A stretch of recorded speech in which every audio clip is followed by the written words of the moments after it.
Hello, this video is going to be a companion piece to my main channel video today, which is about Lego City, kind of a classic style video, about Lego City. And this one is going to be in a similar format where I'm just talking into this weird audio recording device by Sony and walking around. This one's not going to have that much editing, if any, so I don't know. I like the idea of parallel releases. It's like, for the anniversary, there's a video that's emblematic a bit, of what the main channel is versus one that's more emblematic of what this channel is, but with a few things that they share. I don't know, it's kind of cute. It's like it's like when they would release like a game on the PS3 and the PSP, and there'd be different versions and all that. I'm actually using headphones on this thing, so the audio quality might be better, or at least decent. I'm not sure if that even helps it, but yeah, I'm walking around. I was thinking maybe I'll talk about the channel. I've been doing a lot of experiments with the Xbox this family of systems, the first two, trying to get them to work, seeing what you can still do with them. So it's kind of been on my mind a lot, but that doesn't really make sense to talk about because, who cares? And I'll probably just do a video of me rambling about it in front of the Xbox anyway. Why do that for this? So I guess I'll talk about like the origins of my YouTube channel and like why I wanted to make videos. I kind of briefly go over this in the main channel video, but when I was a kid, YouTube was just this amazing thing. I just remember, like, I didn't understand how it worked, but I just loved everything I saw on there, and the videos were so funny. It's like weird because my hat, it flew away. It's kind of windy out. The videos were like exactly what I wanted to see, which is an experience that like I didn't really feel like I had before, because on TV you're told what you want, they show you stuff, and if you like it, you like it, and that's it. But for YouTube, if you're a kid who's obsessed with Thomas the Tank Engine or Legos, it's like a 4 or 5 year old, you look it up, and there you go. There are videos about it, but the thing that made it special to me is, it's not like it is today where it'd just be like, here's a breakdown of this random thing you like. It was like people making like these like amateur artistic projects about these things and kind of expanding the universe almost. It's like when I was like 5, like I stopped liking the Thomas the Tank Engine trains, but I was in love with this stop motion animated series, Thomas the Idiot Tank Engine. And it's interesting because this guy, he starts out making these videos being like, haha, what if Thomas was like dumb and swear and died? But then like over time you see him evolve as a filmmaker, put actual time and effort into it, and to the point where the last episode, it's like very cinematic and beautiful. And the kid, he has a video where he's like self-conscious about making this stuff still, but you can tell he just has these higher aspirations, and it's something more than what could even be offered. It's like using this like easy springboard of like, oh, it's a property, I know I have all these toys from when I was like a kid or whatever, and then they made something that was genuinely transformative and sort of beautiful. I didn't after that guy stopped uploading, Pageboy86, I believe his name was, or 72, could have been one of the two, but after he stopped uploading, I sort of moved on to Lego channels, because, I actually liked Lego. Like, I was actively into it. It wasn't just like this weird, path I'd brought myself upon. And I didn't understand how subscriptions worked for these videos, these Lego stop motion videos, but I was obsessed with them. So I'd manually check every channel I liked every single day, because I didn't know how to make an account. I just didn't get it. And I don't know, it's the same quality where it's like you have people start out as like these amateur filmmakers who are like kids, then they keep getting better and better until they make something that's genuinely like really impressive and beautiful, and they're given a platform to show their work and to show that growth. It's like it's was just so fascinating, and I just really wanted to do that myself, but I didn't understand how it worked, and I didn't understand how to make videos. I tried. When I was a kid, I had my 3DS was my only camera, and I thought that, oh, it's raining a little bit, and I thought that recording videos would instantly publish them to YouTube or something, or there was a way to do that. So I recorded all these videos of me just playing with toys or whatever, or like little stop motion scenes or reviews or whatever, like low tier content, low tier stuff. And I could never upload it because I just didn't know how to do that, or like I didn't understand the difference. And I remember there's one where I'm like, if you're watching this in 3D, make sure, it might be a little bit confusing, because I really thought that, I don't know what I thought. I thought maybe I wasn't thinking about YouTube. Maybe I was thinking, what if somebody finds this 3DS far past when I'm gone? What will they think? What will they say? It's kind of loud. The street, I was walking through the neighborhood. I'm gonna walk back. I'm just gonna do a few loops. Maybe just take a back road instead, actually. Just getting, yeah, I don't like the noise. I like the subdued quality of this. And, yeah. And, I don't know, that creator-driven spirit, that's what makes YouTube special. And, of course, there's videos that weren't just, Lego or Thomas that I liked. I liked all sorts of videos, I love Smosh, Food Battle, other random videos, But I think the ones that are like driven by like, popular brands or characters, while there's an innate cynicism to that, I think it acted as a bridge to basically, allow these people to express themselves. And with the internet, copyright of course is still enforced in some ways, but they couldn't be as tight about, characters or, people making videos with Legos, because it's like, so they could just do whatever, and they could actually build, a career, or even like an artistic or even commercial based on this. And it's interesting because, like, back in the day, they, the Lego group, they were supportive of the first time they saw a kid make a stop motion, send it to them, Journey to the Moon. They were very pleased with it. But then after, there was a weird lull where they didn't really like that. I guess they didn't have the same control. Maybe something changed. Maybe it's because the people making the films were older adults and they didn't want that associated with their brand, but they were against it. And sometimes, if I remember correctly, there are stories of them silently kind of blocking the distribution of the films. What's it called? The Magic Portal is a famous example where I think either they said they did not support it or they tried to block it in some territories. Just some weird malarkey just because, oh, we own Lego, so we can do this. And YouTube just circumvented that because it's like, you can't stop them all. And companies like Nintendo and Lego and, they couldn't contain all the creativity and all the stuff that was being made that was going against their, control. And they were able to kind of expand the reach of these kind of things, and it's just cool. For me personally, like, I'd make these videos, it'd be only my DS or whatever, and by the time I realized how to make a YouTube account, I kind of figured, okay, I'm 11 or 12, I want to do it like legit. I don't want there to be any problems when I make a YouTube account, so I'm going to wait to be 13, because that's the age you need to be, to be allowed to, make a Google account according to like the terms of service or something, at least at that time. So I made it this like thing, this goal where I'm like, when I turn 13, I'm gonna make YouTube videos. And I think I jumped the gun a little bit because I was just too excited. I definitely uploaded the videos a few days before I turned 13.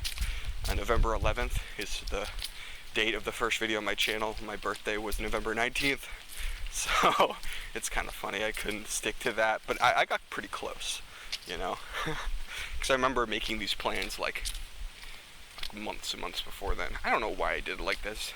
You know, it's kind of this weird thing where it's like, did I really have to do that? Would anyone have cared? But it makes for a good, start point. Like, okay, right when I turn 13, that's when my YouTube channel starts. So it's like, as my YouTube channel gets older, I also get older. You know, it's not exactly correlated perfectly, but it's pretty spot on.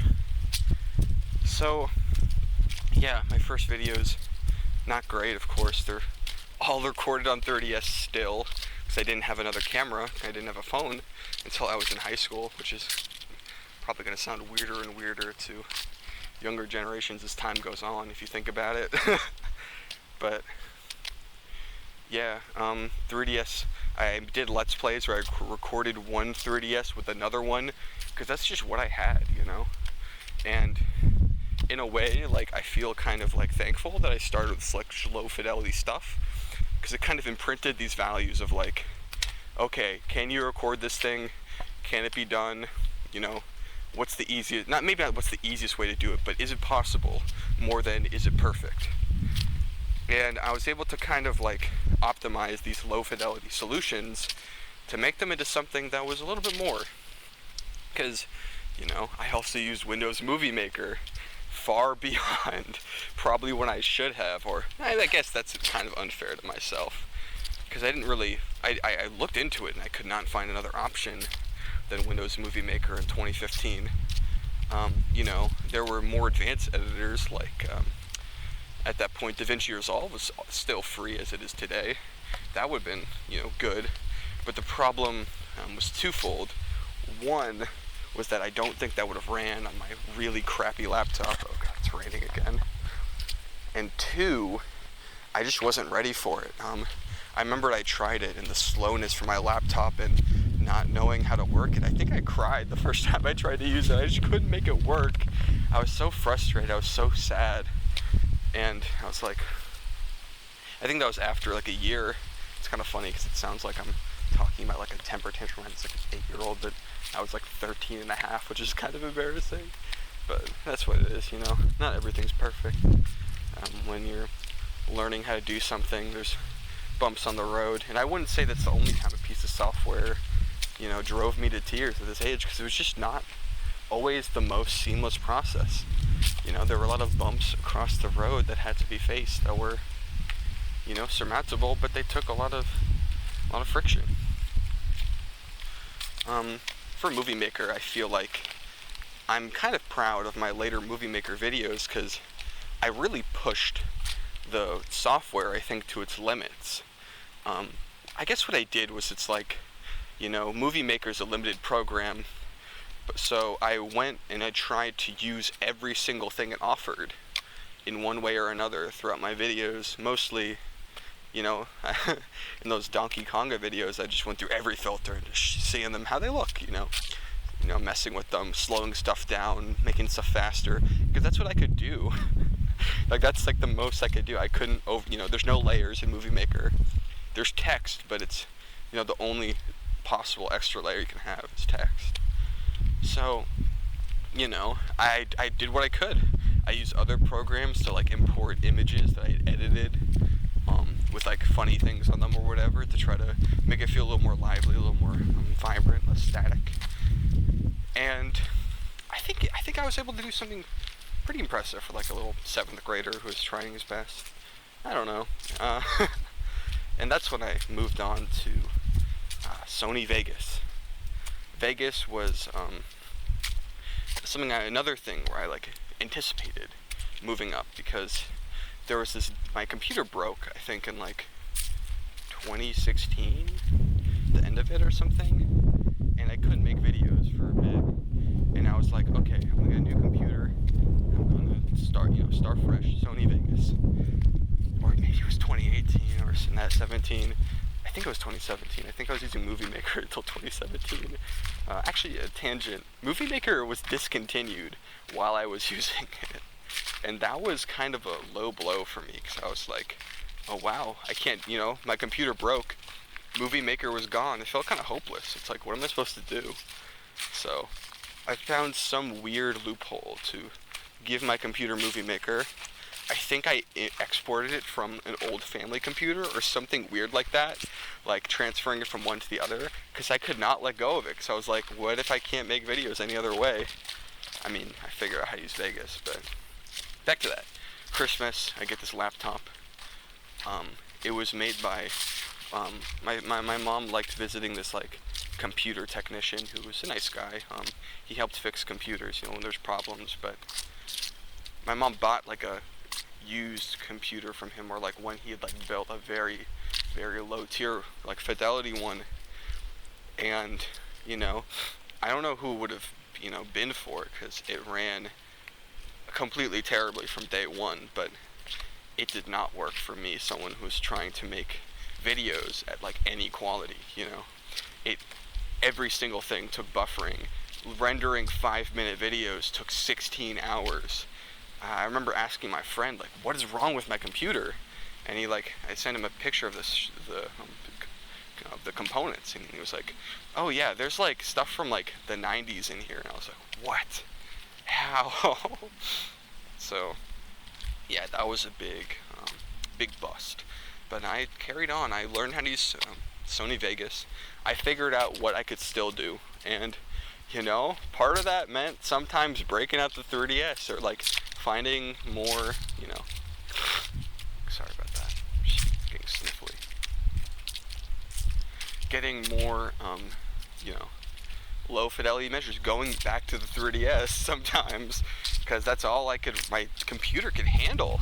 I could edit 240p videos okay, it'll still take forever to render, but if I worked around the limitations, I could make something. And I feel like I kind of, maybe not optimized the Sony Vegas workflow, but I got really good at making videos quickly. I was able, because it's like, when everything takes longer, you have better time to, I guess, precisely, be more efficient, I guess. As weird as that sounds, it's like the system does less, so you have to do more, almost. So I got to a point where, like, I could make, like, silly videos in, like, a few days. And that was kind of why I was able to make the Romantic School Days series, because those videos, part of the world is that they're made on a 3DS, so I could edit them, and it's janky, but that's, fits with the story, and it was actually doable for me. I could do it. I could make videos, like, once a day, or a few a day, and I thought they were still funny, the lo-fi nature of it added to it. It made it more believable, or more, funny, I don't know. And, I don't know, I like thinking back about this time, maybe not in terms of, like, oh, everything I made was amazing, but in terms of, like, just kind of being proud of my resourcefulness, I guess. Like, I had very little stuff to use, because I was a beginner, I didn't know what was good, and I used it. I had a Rock Band microphone. I didn't have Rock Band the game, but I found the microphone somewhere. I used that. I used that as my microphone for at least a few videos, and it worked, it worked. It wasn't great, wasn't even good, but it worked. And I was able to record audio, and it was fine. I used the really crappy, little camcorder on my laptop. I made do with my room's dim lighting that made it look like I was in a haze every video. I used it, I worked with it, because it was worth it to make videos. It was worth it to express myself. The barrier to entry was figuring out how to use these limited tools. And I think I stood up to the challenge. There was a point where, the computer was just too bad. I couldn't continue on with it. It was, immediately obsolete and, like, almost unusable as soon as I got it. And it just became worse and worse over time, to the point where I could barely open Google Docs on it. So, in January of 2020, I bought a real computer for my friend. It wasn't the best computer in the world. I think it was, like, a few years behind, but it had issues. It really did have issues that kind of were underlying, but I was so happy. It felt so great to be able to actually make videos smoothly, to be able to use my software, Sony Vegas, which I was still using, to make real videos. It worked. I didn't have to spend 16 hours rendering them, and yeah, it was everything I could have wanted for at that time. January of 2020. I think I paid $500 for it, which was the most I'd ever spent on anything ever, because that's just how much I was like, I need to be able to make real videos like this. And it worked for quite a few years, but the problems became evident. The first one was that my friend's USB stick dongle thing seemed to not work. There was some weird thing with it where it, half the time, it said no internet. I couldn't figure out how to fix it. It kind of made me feel like superstitious about Bluetooth. I'm like, does this even work? Because I don't think it had it installed. Second was that I think somehow multiple USB ports got fried, is the best way I can put it. Like, they just stopped working. I don't know why. Computer technicians, I had to look at it, they couldn't figure out what was wrong. They just didn't work. And there was no speakers. He had these big bulky headphones that had this super loose cable to charge them. And I tried, but it was just so hard to adapt to them because I was used to speakers, and these things had, you know, the wire would always come in. I had to tape it. It had a microphone on it, which is cool. And the microphone sounded funny, so I actually kind of liked them in that way. And they were comfortable, but actually using them was freaking hell. I hated it. And I had nowhere to put them because they're so big and bulky. So it's like, what am I supposed to do with these? And my table was so small. Like, to put all this on, it was very cramped, not very comfortable to use. But I made do with it. You know, I guess made do. It was pretty good. It worked until these problems kind of became worse. And one day, in like 2023 or 2024, it just died. Like, blue screened, had this weird error, you know, no backups could be made.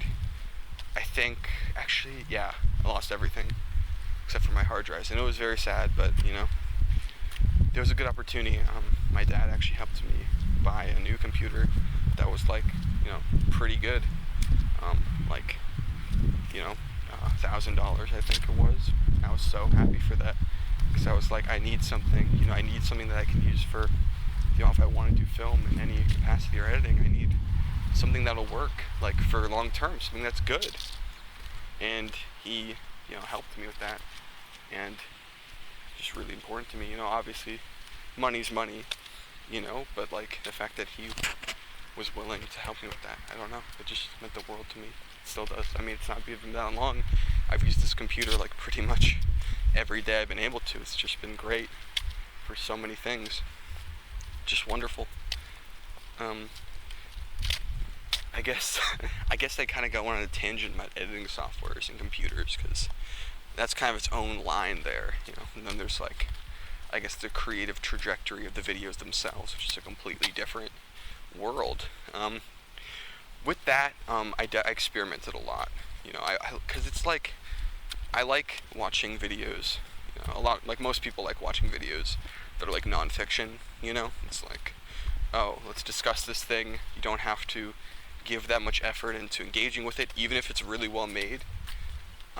You know, there's a built-in story, there's built-in expectations, and maybe it's just something wrong with me, but I've never been able to kind of conform to these standards in like 100%.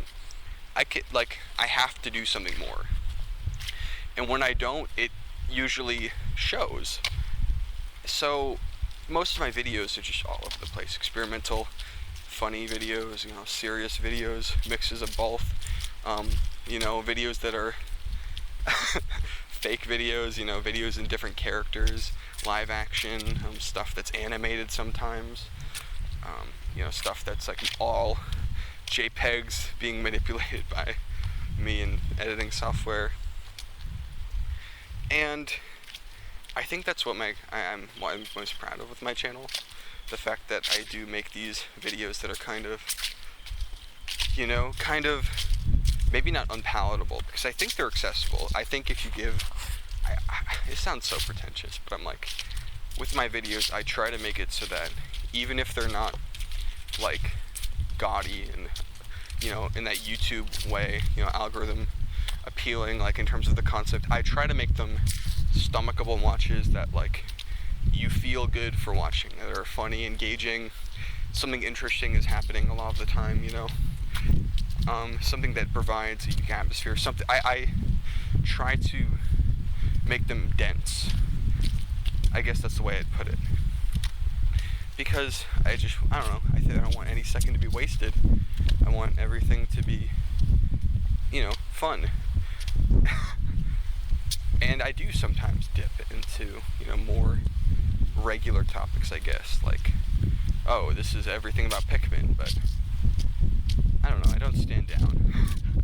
I'm like, okay, maybe 1/3 of the video will be about Pikmin, 1/3 will be about fake Pikmin, and then 1/3 will be like weird skits, you know, just this like strange cacophony of different elements that I think, you know, history essays become outdated, whether that be through, you know, generic things like audio quality, script quality, length, or through information getting out that's better. Oftentimes that's the biggest one, where it's like, oh yeah, your 3-hour comprehensive video about something, well, 2 years, maybe there's a ripple, and then what do? So that's why I'm like, if I make it fake history, then it will never be outdated. It starts fake, it will always be fake. Or maybe it'll become real, but then it's just funnier that way. It's raining a little bit. I hope this doesn't affect my device. Hopefully that rubbing doesn't sound too awful. Just getting the water droplets off. And I guess I'm going to use this as an opportunity to vent a little bit, but making the Lego Play Features video kind of killed me on the inside.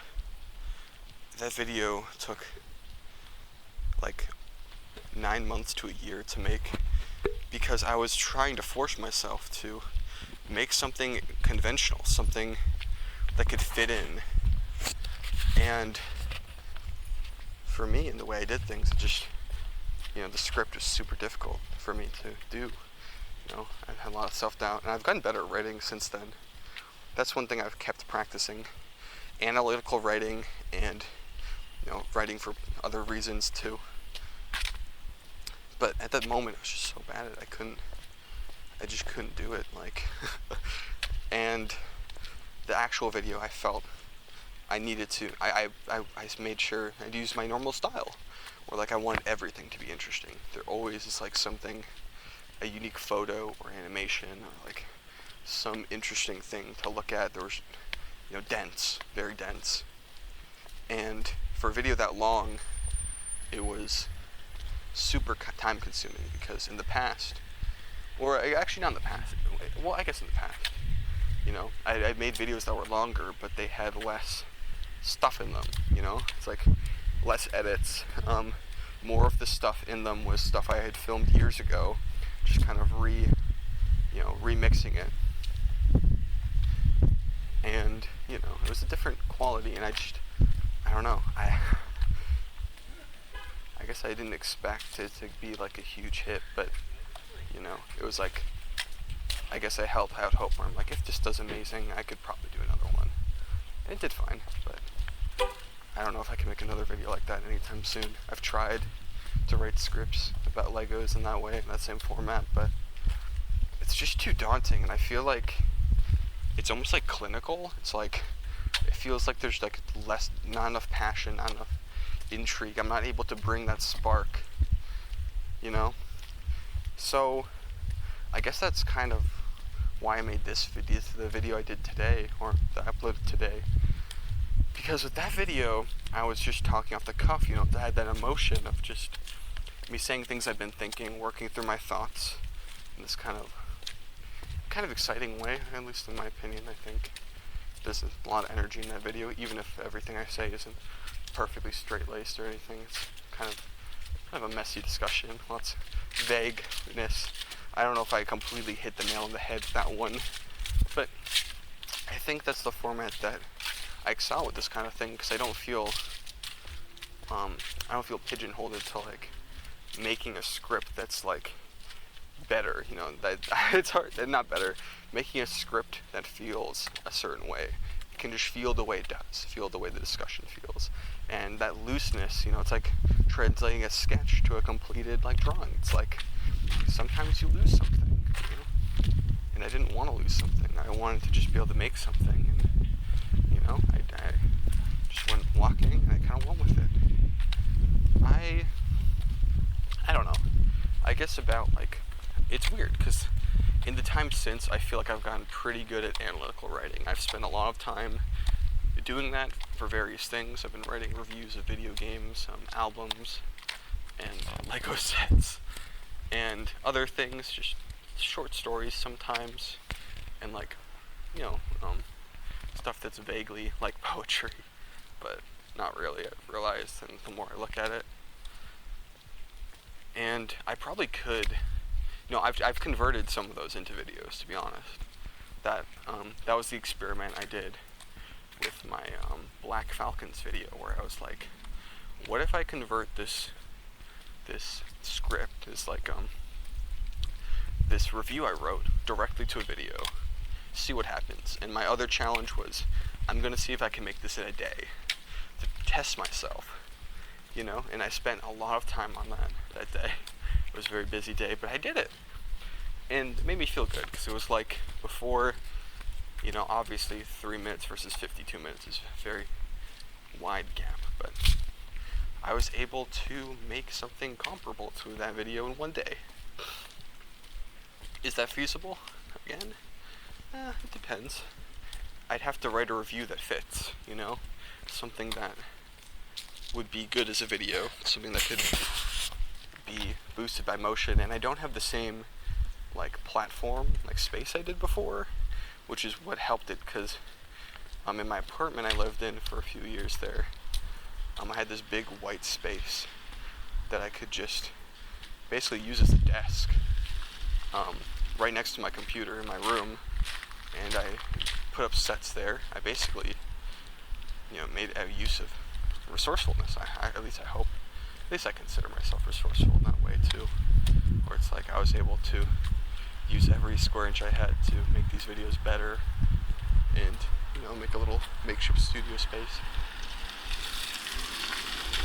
I don't have that anymore, and I'm still figuring out how to make videos without that, you know. This time the approach was to kind of use external resources a lot, and maybe take some of my own photos, but not in that sort of white office clinical environment, just like, you know, doing so outside in the field a little bit, you know, not even then, not as much. It was more about, you know, listening. It's almost, you know, it's kind of like taking that idea of like, you know, oh, a video that you can just listen to and you get the full point. It's like that, but, you know, literal. It's like you could close your eyes and feel it, and if you open your eyes, you'll see a physical embodiment of what you hear. It's kind of sounds pretentious, but like that's the way I thought about it when making it. And I like that kind of static style almost, where it's like, you know, it's not a lot of movement, but I feel like when a picture changes, it's a very definitive moment. And at first I was like, I'm not going to use any movement at all, but that wasn't, I got negative reception when I asked people what they felt about that. And I guess I see why. Like, my idea was like, what if I make this in Movie Maker, like the old days, like but instead I was like, okay, it's kind of a homage to that. Not completely limited. I had I polished it up past that, but you can still see remnants of that, especially in the sections that were kind of like, okay, what if I pushed that static image idea to the fullest potential, where it's like, yes, it's images, but there's so many, and the way they're cut together really tells something. Like, that was the idea with that. I think it worked. It's not my favorite video I've ever made, obviously, but I think it worked, which is good. And I was kind of down on it for a bit. Maybe you can tell, but with this year's videos, I've kind of have been trying, I just finished college, film school, and I'm so sick of making things that are, like normal, I guess. Not normal entirely, just like things that like could be shown like a gallery or whatever. Like I'm like, whatever. I'm tired of making these serious videos. I want to make something looser, something sillier, something weirder. And I had kind of built up a backlog because after the first Lego Colors video started performing well, I really thought like, oh, I'm really good. I might be able to actually do this. I might be able to become a Lego YouTuber. That could be my thing. And, I think I was a little bit naive to think that because, it took a year to make the next video and all of that. But I was really scared that if I uploaded anything slightly different, that would be it. Like I had thrown away any semblance of a chance I had. So I didn't upload the videos I made, the projects I created. Some of them for like, reasons like, maybe I can send this to a film festival. And others just because I think this will be received poorly. I think this will be hated. And this year, I was like, after a year had gone by, after the play features video, I'm like, whatever, I'll make videos that are Lego related that people will like in that style if I can sometimes, and I'll just make my other videos because I'm not gonna censor myself or put my personal projects somewhere else like they're trash. And sometimes I did upload I upload a lot of stuff kind of silly, like maybe not silly, but like more stripped back experimental stuff to my second channel. And I really regretted one of those, the Fred video I made. I think that's one of my best videos I've ever made. I'm really proud of it. And I'm kind of bummed that it's stuck on the second channel because I think that's a video that's the quality of the editing and the ideas is worthy of being put on the best possible, place. Not being like, oh, this is a second tier video. This is, to me, that's like, I don't know, one of my things I'm most proud of that I've made recently. And I wish I didn't have the fear of being like, oh, what if people don't like this? What if it's poorly received? What if I'm hated for this? And so I didn't. I kept making, I uploaded a lot of those weirder videos, some of them very unpalatable, almost intentionally with some of them. And I continued to make videos when I had ideas that I thought were good, that were interesting, that were different. And I didn't really, I tried not to let the fact that most people weren't going to like them bother me, because what's important is that these videos I like too, that that's what I want to make at any certain moment. And I don't know, I've made it might seem like I'm like making these videos cynically, like I'm like, oh, I hate my audience, I want them to suffer, but I don't. I'm just trying to, I don't know, it's like the Lego Colors video is almost like a fluke, this kind of like spontaneous like video essay style video. It was the first time I ever had put something like that together that was like played completely straight, and it caught on. So, and a lot of people watched it. They were, I'm so happy about that. But maybe they got the wrong idea about what my channel is, because to me it's everything. It's not just one thing, and I think making it just one thing is an easy way to make it so I never want to do that one thing again, to be frank. Like, I think I'm in a position where I might, I like writing about Legos. I like recording videos and photos of Legos, maybe not necessarily in the way that's, palatable or completely appropriate, to the standards of the YouTube algorithm, but in a way that is still appealing to me. And I think I'm happy to have not burnt myself out completely by just trying to force myself into a box. I think I've saved that love, that passion, and I still do want to make videos than even our ones. I do even have ideas that are like Lego Colors Part 3, you know, like in that same vein. And I've tried writing them, and I kind of fall for the same pitfalls. You know, it's like this project's like, also the scope balloons so fast, and I'm like, oh, this isn't good enough. Like, what am I doing? This doesn't make sense. And you know, when you're doing things off the cuff, you don't feel that way.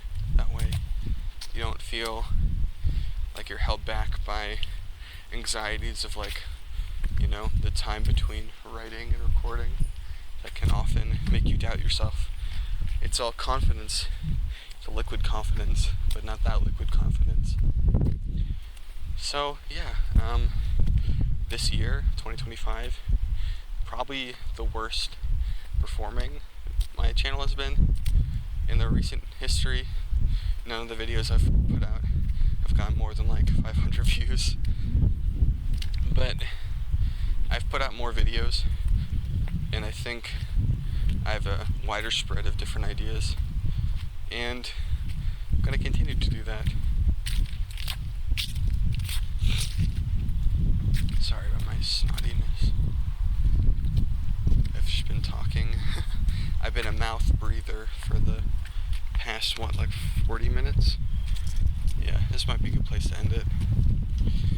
But I'm still walking, so maybe it's not a good place to end it. Maybe I should just keep gawking, talking, and walking. Actually, I think I said a similar thing in the other video, so you can call me a hack if you want. I guess about the second channel, that's where, you know, it's... Okay, I'm sorry, I'm going on another tangent. I feel like the Lego Colors video kind of separated into two paths. There's the part of me that wants to make kitsch kind of stuff where I just talk about Legos, you know, get my feelings out. And then there's the part that, like, views Legos like an art form, an artistic medium to make other things. And although they kind of started as the same thing, they've gone in very different directions, where I kind of get my nerdy fanboyism out by making the Lego reviews, but my artistic projects like photography or stop motion that incorporate Lego, and my shorter Lego videos that are like less scripted, those are where I get my, you know, my artistic side about it out. That's where I express that. And I think that's why the second channel is such a useful resource, because it's a good outlet for that kind of thing. Like, I deliberately put zero effort into editing. I've made it so that I can literally just record it and then immediately upload that file, because, you know, that's the way that it's able to actually be done. I can be efficient with that, because there's just no middleman. It's just my brain to the screen. Again, this sounds pretentious, I'm sorry, but I don't know, I feel like that's the way that works for me. I feel passionate when I talk in that way. It's as if we're like friends in a parasocial way, I guess, but it's like I'm just talking to someone, trying to let them know the ropes and that kind of thing. Oh, my voice is dying. I've been talking for too long. Yeah, and like, even with this channel, like, I'm like, oh, I'll talk about different things. It doesn't have to just be Legos, which is funny because I didn't start just doing Legos, but it's like I got into this groove where it's like I kind of like recorded every once in a while, and then like I'd choose like a month and I'd be like uploads every other day. And I think that worked. I'm gonna do that if I keep doing Lego reviews, but it's like sometimes I just record other stuff that's equally whatever, or stuff that doesn't fit. I don't know. I love the second channel. I'm happy to have it. My voice is pretty much dead, so I'm gonna end it here. Thank you for watching, and here's to more time. I'm not gonna say another 10 years, because what will it look like if I don't make videos for another 10 years? You know what I mean? Every time a YouTuber has 10 years, they're like, on to the, you know, here's to another 10 years, but what if that doesn't happen? More time. Here's to more time, you know, that we can spend together. This kind of author, public, you know, viewer relationship. I sound so pretentious. What am I doing, man? Yeah, man. The street's getting to my lungs. Alright. Thank you guys for watching or listening. Bye-bye.